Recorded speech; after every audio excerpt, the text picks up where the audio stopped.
म्हणे मग मी गेल्याच्या नंतर माझं स्मरण करून तुम्ही जितका चांगला परमार्थ कराल तितकं माझं साधुत्व सिद्ध होईल. हा प्रयोग आहे.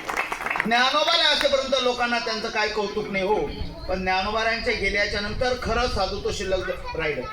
नंतर लोक जास्त परमार्थ करायला लागले. स्थितीला ज्ञानोबा असेपर्यंत कोणी नतमस्तक होत नसेल, कोणी पाया पडत असेल की नाही तो कोणी, पण ज्ञानोबारां गेल्याच्या नंतर अरे एकदा जरी ज्ञानोबारांच्या समाधीला आपला भाव टेकवलं तरी आपण म्हणतो धन्य झालो, धन्य झालो असं आपण म्हणतो. हा ज्ञानोबारांचा मोठेपणा आहे. सगळ्या संतांच्या बाबतीत असे सर एक अंडरलाईन मारून घ्या. अरे जे संत असताना त्यांच्या निमित्ताने परमार्थ होतो, गेल्याच्या नंतरही परमार्थ होतो चांगला म्हणावं ते खरे साधू पूर्णत्वाला गेले. जे संत आशेपर्यंतच परमार्थ आहे ते गेल्याच्या नंतर भट्ट्याबळ होतो ते संत म्हणायच्या लायकी नाही. भाऊली ध्यानात आहे मला काय सांगायचं. म्हणून तुकोबारीने आज संतांचे आप्त अजिबात नाही. काही आशेपर्यंत जल्लोषे कितीतरी संतांचे पोरं सुद्धा मालकरी नाही. हे सगळे चित्र डोळ्यात आणा तुम्ही धुळे जिल्ह्याचं.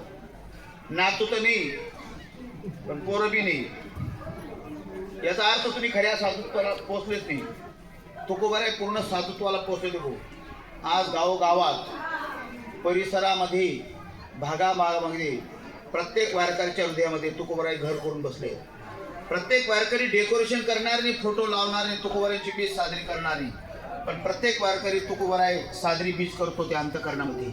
तुकोबाराय आमच्या मनामध्ये तुकोबाराय. तुकोबारायची चर्या सांगून देईल तुम्हाला. खूप दिवस तुकोबाराय जास्त या विश्वामध्ये राहिले नाही, कमी दिवस राहिले. सगळ्यात जास्त संत या विश्वामध्ये राहणारे जे झाले ते नामदेव महाराज 88 वर्ष राहिले. त्यांनी खूप पायी प्रवास केला. पायी प्रवास केला लक्झरीने बरं का. पंजाबपर्यंत पोहोचले. पंजाबपर्यंत पोहोचले. हे आपल्या भागाकडे कीर्तनकार मला म्हणे तात्या काय आपलं दूर दूर कीर्तन होतं. साधं थोडेफार धुळण शिंदखेडा लांब सातारा बीड उस्मानाबाद. अरे म्हटलं याला उत्तर काय देऊ. त्याला एकच उत्तर दिलंय का म्हणतात. म्हणतो दूर दूर कीर्तन म्हणता.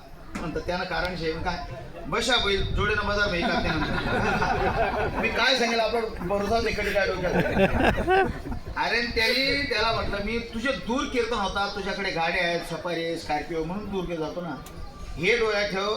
ज्या कालखंडामध्ये माणसं माणसांना खात होते, हिंसर प्रवृत्ती जिवंत होती, काही यांत्रिक साधनं नव्हते, नदी पार करायला काही वोट वगैरे काही साहित्य नाही, अशा कालखंडात नामदेव महाराज पंजाबपर्यंत पोहोचले.